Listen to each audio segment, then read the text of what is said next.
It started with her laptop. Not a fight, not a confession, not some lipstick on a collar or a long overdue phone call. Just a sound. A soft clack, barely louder than a breath, as her MacBook snapped shut the moment I walked into the room. I was only back early because the client canceled. I hadn't even taken my shoes off. She was on the couch, blanket folded neatly on her lap, tea untouched. The cursor blinked on her face for a second before the smile came. "Hey," she said, casual. "You're home early." I nodded. She patted the cushion beside her. I walked past her instead, into the kitchen. Maybe nothing was wrong, but something about the way her foot tapped against the coffee table, her sudden interest in her cuticles. Something was off. I poured myself a glass of water, drank it all at once. Came back. "What you working on?" I asked. She shrugged. "Just browsing." "Yeah." I picked up the laptop. Her breath caught. "Don't," she said quickly. Not loudly, but fast. Like reflex. Like fear. I paused. My hands didn't move. Her pupils were wide, and her body too still. Something inside me bristled. I clicked open Safari. She stood up then. "Seriously, it's nothing. Just an article." "Stupid thing." I didn't respond. The browser opened. The home page was clean. But when I clicked into the address bar, the suggestions dropped down automatically. The third one read, "How to tell your partner you cheated without ruining the relationship." The cursor hovered there, mocking me. Behind me, she exhaled. It's just a dumb article," she said. I didn't even finish it. I turned to look at her. She wouldn't meet my eyes. Her hands were in her sleeves now, gripping her wrists like they might escape her body if she didn't hold them down. "So," I said slowly, "you cheated." "No," she said, too quickly. "No. I mean, it's not," she swallowed. "I just read something. That's all." But everything was already ruined. I saw it in her eyes. The dread, the guilt, and something else too, relief. Like the secret was finally out, even if the words hadn't followed. "Who?" I asked. My voice wasn't angry, just numb. She shook her head. "It doesn't matter. It's over." That word. Over. I almost laughed, because I knew what she meant. Not the marriage. The affair. Over. Clean. Done. But the moment she'd clicked on that bookmark, when she typed the words "how to tell your partner you cheated" into a search bar, she already knew it wasn't going to be clean. It was going to be messy. Because people don't Google things like that unless they're scared. Unless they've already lied too long. She moved toward me then. Softly. Like I was an injured dog she didn't want to startle. "Can we talk?" she asked. "Please. Just sit with me for a second." I didn't move. My eyes dropped back to the screen. I clicked history. Another article, bookmarked 4 days ago. Emotional affairs. Are you in one? I clicked on it. She didn't stop me this time. Below that, a bookmarked Reddit thread. AMA. I had a 6-month affair and stayed married. Ask me anything. I read the first few lines. She had, too. The purple link confirmed it. Behind me, she sank onto the couch. "I didn't mean for this to happen," she whispered. I turned and looked at her like I was seeing someone entirely new. Her hair still damp from her morning shower. Her favorite sweatshirt. No makeup. No perfume. Just her. And none of her made sense anymore. "How long?" I asked. She blinked. "Does it matter?" I didn't answer. Not because I didn't know, but because I did. Every night she stayed late at yoga. Every text she angled away from me. Every kiss that didn't quite land. It had been months. Probably longer. She looked down at her hands. "I thought I could handle it," she said. "I thought I could keep it separate." "But you couldn't," I said. She looked up. "No, I couldn't." I stood there, holding her laptop like it was a corpse. Something cold and lifeless and heavy in my arms. There was a silence then. Not tense. Just empty. "I want to fix this," she said finally. I really do. And maybe she meant it. But I also knew this. You don't accidentally bookmark 3 different articles about confessing to infidelity. You don't browse Reddit threads at midnight unless you're trying to build a case for yourself, for your survival. I placed the laptop on the counter. She flinched at the sound. It wasn't loud, but it was final. Was it someone I know? I asked. Her silence answered. I walked to the front door and picked up my keys. My hands shook, just barely. Where are you going? She asked, her voice breaking. I didn't look at her. I'm going to go ruin something, I said. Then I left. I drove aimlessly at first. Through the wet, suburban streets I suddenly hated. Every brick house with glowing porch lights like grins too wide. The sky was that sick gray that settles before rain. I didn't even turn on the radio. Just the soft hum of tires on pavement, the distant clink of keys in the cup holder, the weight of her voice still in my ears. I'm going to go ruin something. I hadn't meant to say it. It wasn't a threat. Not even a plan. It was just true. Somewhere along the outer loop, I pulled into the CVS parking lot and sat there with the engine running. Her voice echoed in my head, warped now. I want to fix this. I really do. She always used to say that when we fought. Over dumb things. Dishes. Deadlines. The tone had never changed. But this wasn't socks on the floor. This wasn't a miscommunication. This was strategic. She'd been researching damage control while lying next to me in bed. That was what undid me more than the cheating. The bookmarks. The carefully worded titles. I imagined her scrolling through them while I made tea for both of us. Imagined her picking which article sounded least incriminating, without ruining the relationship. That was the one she saved. Not how to be honest. Not how to deal with the pain I've caused. No, how to confess and keep everything. That was her damage ceiling. She wanted to admit it cleanly, controllably, then go back to Sunday brunches and shared Netflix queues. She wanted to burn the house down and blame the wiring. My phone buzzed once. Then again. Her name. I didn't answer. Instead, I opened Safari on my phone. Typed it in. How to tell your partner you cheated. The first few links were the same. Reddit threads. Quora pages. Advice columns. But one stuck out. Not because of what it said, but because of the comment under it. A random user. No profile picture. Just text. You don't confess to save the relationship. You confess because you respect the person you hurt. If you're looking for a way to soften the blow, you're still lying. Just in a different language. I didn't realize I'd been gripping the steering wheel until I noticed the ache in my fingers. I needed to know who it was. Not because the name would change anything, but because everything about this, the sleight of hand, the cowardice, suggested it was someone I'd seen recently. Someone she hugged in front of me, laughed with, maybe even suggested I invite to poker night. I started with the obvious, her phone, but I'd left it behind. She was too careful to use her iCloud on the laptop, but not too careful for everything. I remembered the shared iPad in the den. She always left it open on the bookshelf. She used it for recipes, for Pinterest boards, for video calls with her sister, and if she'd ever used iMessage on it. I started the car again. 20 minutes later, I was back in our driveway. Lights still on. Her silhouette in the living room window, pacing. She didn't hear me come in.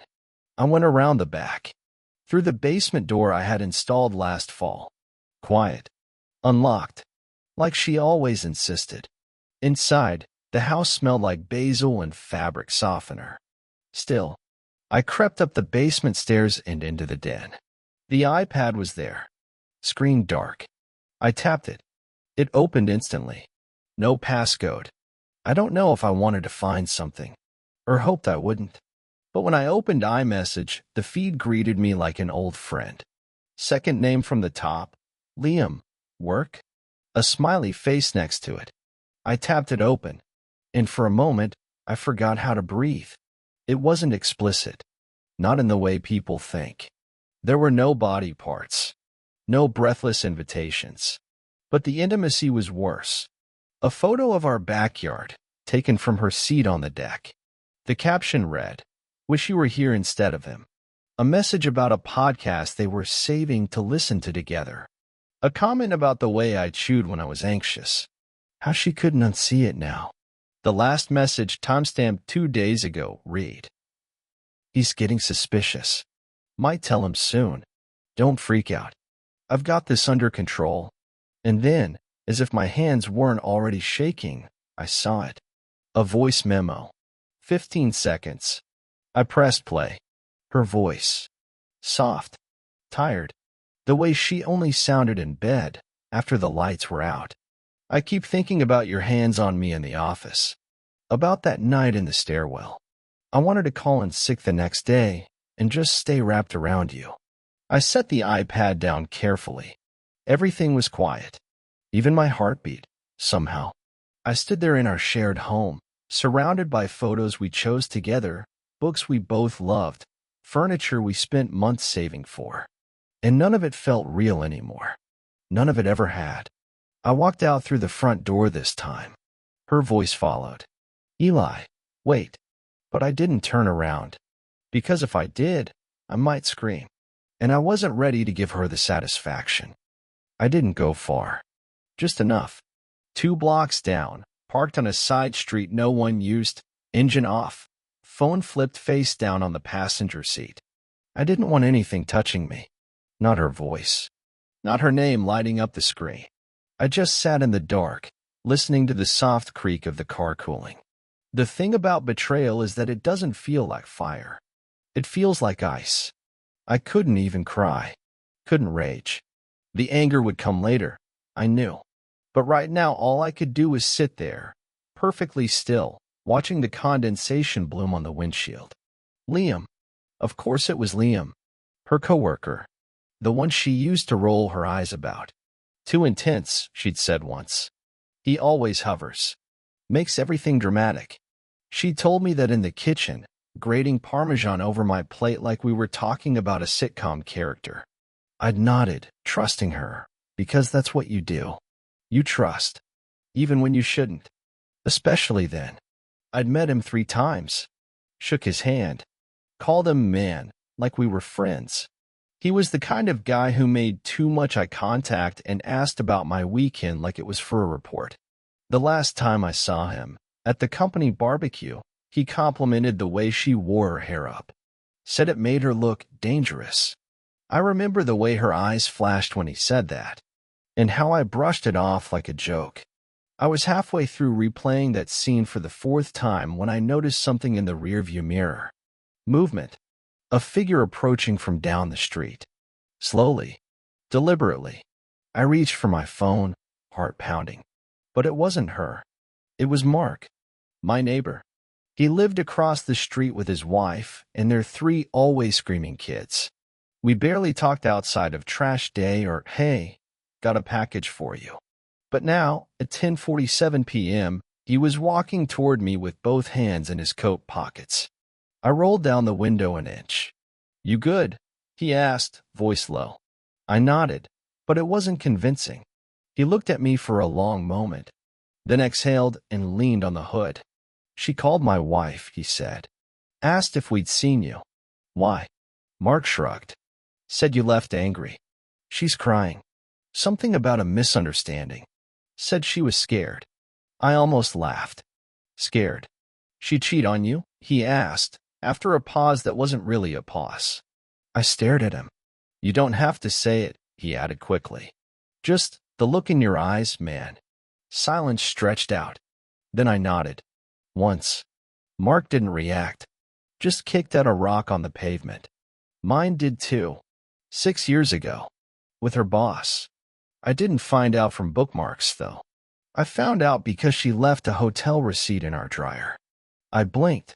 She said it was a work trip, but I saw the name on the receipt. 2 guests. 1 bed. And I knew. He looked up at the sky. "Anyway, just letting you know, you're not alone." I didn't know what to say. No one had ever told me something that naked without asking for something back. Mark pushed off the hood. "If you need a couch, door's open." Then he turned and walked away. I stayed in the car, long after he disappeared into his house. Not because I didn't want help, but because I needed to be in this moment, to understand what it meant to have the world tilt and realize nothing you believed about your marriage was true. Not the late-night texts she claimed were her sister. Not the way she started sleeping in sweatpants again for comfort. Not the sudden interest in meditation and learning to live in the moment. I stared at the windshield, fogged up and glowing from a single street lamp above. I thought about the voice memo, about her saying she wanted to wrap around him. The words made me physically sick. Then I remembered something. Something small. Insignificant. Except now it wasn't. 3 weeks ago, I'd gone to send a calendar invite for our anniversary dinner. She used to love that restaurant, the one on 7th, with the wine flights and the candlelight that made everything look sepia-toned. But when I checked the shared calendar, there was already a block on that night. Just marked client dinner. No location. No name. I'd asked her about it, and she smiled. Just Liam and a couple of accounts. I have to be there. I didn't question it. I even offered to reschedule. She kissed me and said, "Next week." I clenched my jaw now, knuckles white on the steering wheel. That was the night she was talking about in the memo. The office stairwell. The hands on her. Our anniversary night. I let my head fall back against the seat. And I laughed. Just once. Quiet. Bitter. Then I turned on the car and drove. Not home. Not to Mark's couch. To Liam. Or more specifically, to his office building. The one with glass walls and minimalist lettering. I remembered the name because she always said it like it meant something, like she was proud to work in a place with design thinking. It was nearly midnight, but I knew the security guy. We talked during a winter party once, when the coat check line had stretched halfway down the lobby. He wasn't there now, just a badge reader and a soft blue glow under the elevator buttons. I sat in the parking lot across the street and stared up at the windows. The 4th floor was dark, but I didn't need him there. I didn't want to fight. I wanted to see it, to stand in the place where she decided I didn't matter anymore. And I did. I walked up the stairs, not the elevator. Something about the effort made it feel right. 4th floor. Long hallway. Glass panels. A ficus dying in a gold pot. Sleek desks and empty chairs. And that stairwell. Half-lit. Narrow. Windowless. I stood there and let the silence press in. I imagined her laughter echoing off the concrete. The shuffle of clothes. Her breath in someone else's ear. Then I sat on the cold stair and pulled out my phone. And finally, I responded, not to her texts, but to his LinkedIn. Because yes, I'd found him. And he'd left it open. I wrote one sentence. Hope the stairwell was worth it. Then I hit send. And for the first time that night, I felt something warm. Not healing. Not closure. But control. He read the message. I saw the little read notification pop up under it maybe 3 minutes later. Then nothing. No reply. I refreshed his profile a few times. Still no activity. No typing. No signs of life. But I imagined him reading it, alone in his apartment with the blinds half open, pacing in a t-shirt he probably thought made him look casual but strategic. I pictured him scrolling up and down the message, checking for subtext, wondering how much I knew, wondering if I was about to torch his entire career. It felt better than it should have. I drove home slowly, circling the block twice before pulling in. The house was dark now. Her car still in the driveway. The porch light off. Maybe she thought it would make me feel safer, or welcomed, or forgiven. It didn't. I sat there a while, letting the car idle until the heat clicked off. Then I went inside. She was sitting on the stairs in her robe, her hair still damp, eyes puffy, like she'd rehearsed grief. I walked past her without speaking, but she followed me. "Eli," she said, can you sit? Can we talk like two people who know each other?" I turned around. Slowly. "That's the thing, Jules," I said. "I don't think I do know you." She flinched. like I'd struck her. I wanted to stop. Some dull reflex still wanted to protect her. But that part of me was growing smaller by the hour. You told him you wanted to call in sick the next day, I said. That you wanted to stay in bed wrapped around him. Was that before or after you told me you were fighting off a migraine? Her lips parted, but no sound came out. You said you were going to yoga, I added. It was a Thursday. I remember because I ordered Thai and saved your favorite spring rolls in the fridge. Still nothing. So I stepped closer. You don't get to look at me like this didn't matter. Like this was some slip. You planned it. You scheduled it into your week like a dentist appointment. And then you Googled how to tell me without making it hurt too much. Her voice came, soft. I know I hurt you. No, I said. You ended us. She took a breath. It wasn't just about him. That stopped me. Not because it was unexpected, but because I realized she believed it. What do you mean? I asked. She looked up at me then, finally. And I saw it, the real her. No tears. No show. Just the part of her that wanted out but didn't want to look cruel doing it. I don't feel seen by you anymore, she said. I laughed once. Short. Ugly. You were texting another man under our roof. While we watched movies. While we made dinner. While I thought we were still building something. She blinked. That's not what I meant. Then what do you mean? Her voice got quiet again. That soft, rehearsed pitch. The one she used with customer service reps and vet techs. I don't know. I just felt gone. And with him, I didn't. You felt new. She hesitated. I nodded. You didn't cheat because of me, Jules. You cheated because you wanted a version of yourself that didn't have to live in our life. Her face twisted. I'd found the nerve. But before she could say anything else, I said, you don't get to explain this away. You had months to tell me. You left breadcrumbs instead. I was scared, she said. I didn't know what would happen. I stared at her. You bookmarked it, I said. You bookmarked the article like it was a recipe you'd come back to later. And then I walked past her and into the bedroom. She didn't follow this time. I didn't sleep. I lay there in the dark, staring at the ceiling, listening to the house settle. That was when I remembered her work iPad. Not the shared one in the den. Not the laptop. But the corporate one, issued by her firm, locked down, monitored. The one she only used for internal decks and travel scheduling. And suddenly, I had a thought I didn't like. Something she'd said in passing, weeks ago. About needing to clear her iCloud. About privacy settings on her account getting weird. She'd been nervous that day. Irritated. Half hiding the screen when I walked in. At the time, I didn't care. But now, I pulled up the family Apple ID settings on my phone.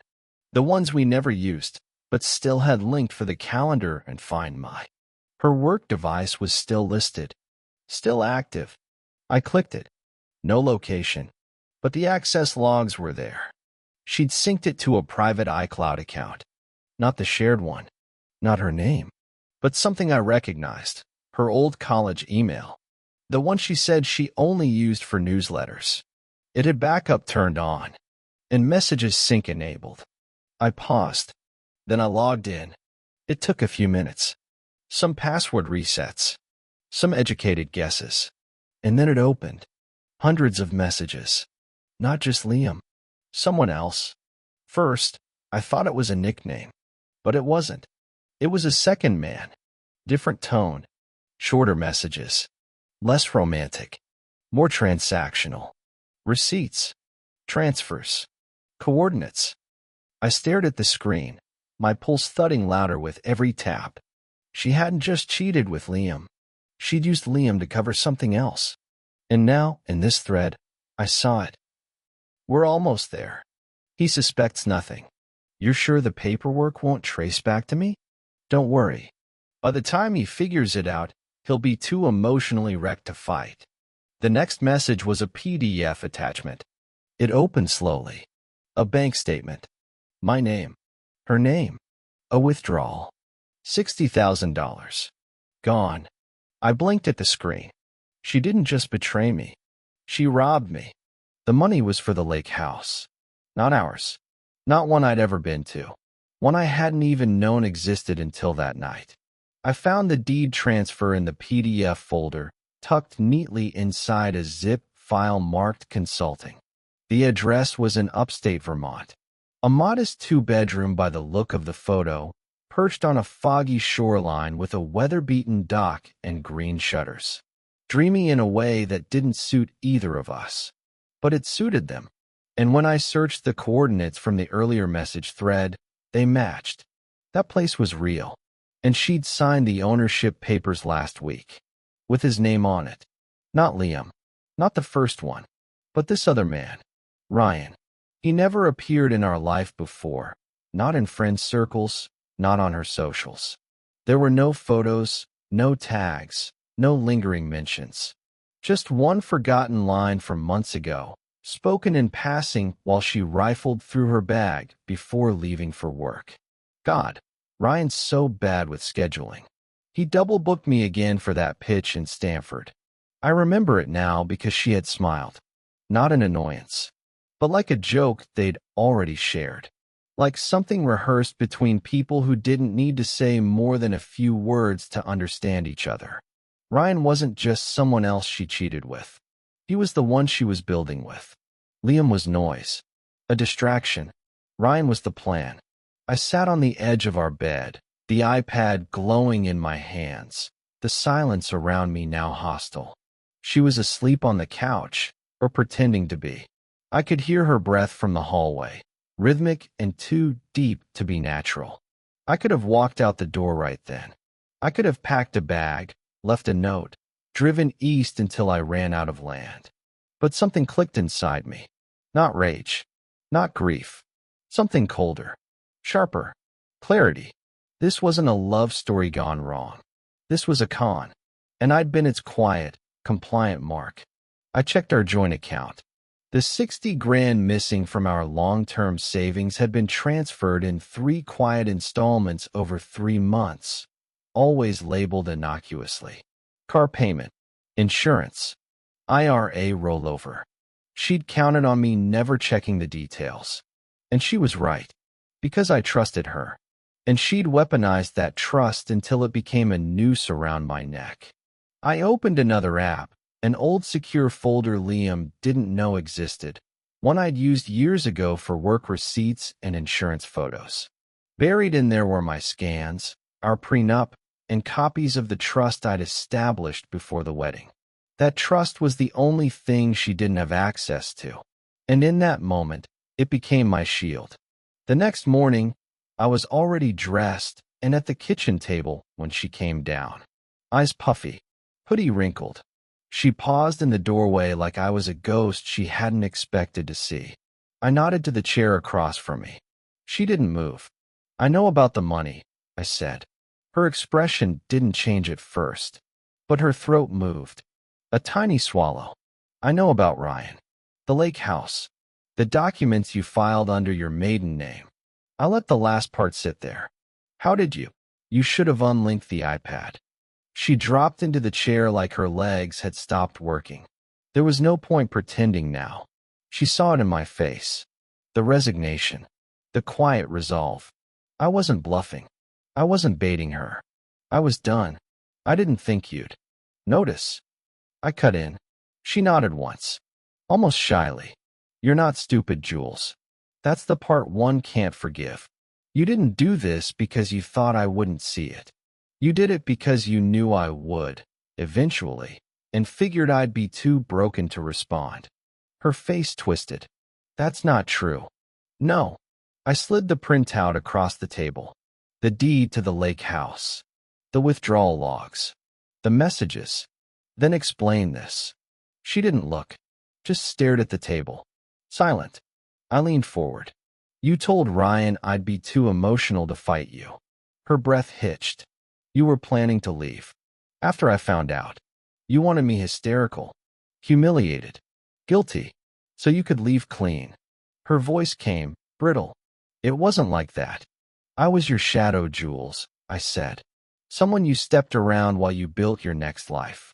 She finally met my eyes. And it wasn't anger I saw there. It wasn't even guilt. It was panic. Not because she regretted it, but because she'd lost control. "I want the house," I said. She blinked. "What?" "The Vermont house. You used marital funds. You bought it during the marriage. That makes it communal property." Her face went pale. "I'm going to file a claim on it. Today. My lawyer has the documents. The bank statements. The proof." "You wouldn't even want it," she whispered. "You hate the woods." "That's the thing," I said, standing. "I don't want it. I want you to lose it." She stood too, hands trembling. "Eli, come on. Please. Don't do this. You did this," I said. "You and your bookmarks and your careful little lies." She stepped closer. "What if I stop everything? Sell the house. Come clean. Stay. What if we start over?" I almost smiled. "You've been gone for months," I said. "I'm just the last person to find out." Then I turned and walked out the door. The lake house was sold in under a month. Ryan never got to move in. Technically, neither did I. The moment the court confirmed joint ownership through misappropriated marital assets, I filed for a forced sale.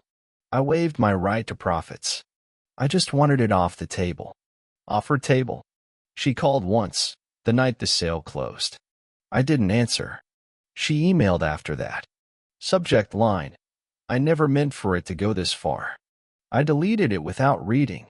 Because here's what I learned, standing at the edge of that betrayal: it never starts at the affair. It starts at the first withheld truth. The first moment someone looks at you and chooses silence instead of risk. That's where the rot begins. Everything else is just what grows in the dark. I moved into a studio in the city. Small, clean, quiet. My things, arranged the way I wanted them. A sofa that didn't sag. A kettle that whistled when I forgot about it. No ghost of perfume on the pillow. For a while, I didn't tell anyone what happened. Not my brother. Not my friends. Not even Mark, who nodded at me in the driveway the morning I loaded up my car and left. I just disappeared, quietly, the way she'd hoped to do. Except I wasn't escaping anything. I was processing, reassembling. And when I was ready, I told my side. Not to shame her. Not to weaponize it. But because it belonged to me. The story. The pain. The evidence. Liam lost his job 3 weeks later. Apparently, the HR department didn't take kindly to voice memos and after-hours stairwell encounters. The official story was unprofessional conduct. I didn't report him. But someone did. Maybe a colleague who noticed the late nights. Maybe a janitor who finally got tired of watching secrets unfold between dustbins. Ryan? He vanished. I found out through a Google alert that he was under federal audit for shell companies in upstate New York. The money from the lake house sale? Seized. Some of it traceable back to previous consulting deals he'd pulled with other women in other cities. So no, Jules didn't just cheat. She bought her way into someone else's con. And I stopped it just before the floor collapsed under her. I think she knows that now. That I didn't just catch her. I saved her from herself. And she'll carry that for longer than I'll carry this. The divorce finalized in 6 months. Clean. Efficient. My lawyer was surgical. We divided what little was left. She fought it first. Then stopped. I think by then, even she understood there was nothing left to defend. I kept one thing. The couch. The one we picked together at that overpriced boutique the summer we moved in. She wanted gray. I wanted leather. We compromised on a deep blue velvet neither of us really liked. It didn't match my new place. But I kept it anyway. Because it reminded me of what happens when you let someone erode your voice for long enough. You start calling compromise survival. I don't sit on it. It faces the wall now, in the back of my apartment. But I see it. Every morning as I tie my shoes. As I leave for work. As I become someone new. Sometimes people ask if I'll ever trust again. If I'll ever let someone in. And I tell them the truth. I never stopped believing in love. I just stopped mistaking comfort for safety. and silence for peace. Because love is honest, even when it hurts. Especially then. And the next time I hear someone typing late at night, and I see that flicker of a tab being closed too fast, I'll know what question to ask. And I won't wait for a bookmarked answer. Thanks for watching. If this story pulled you in, make sure to subscribe and hit the bell so you never miss the next confession. Until next time, take care and watch who you trust.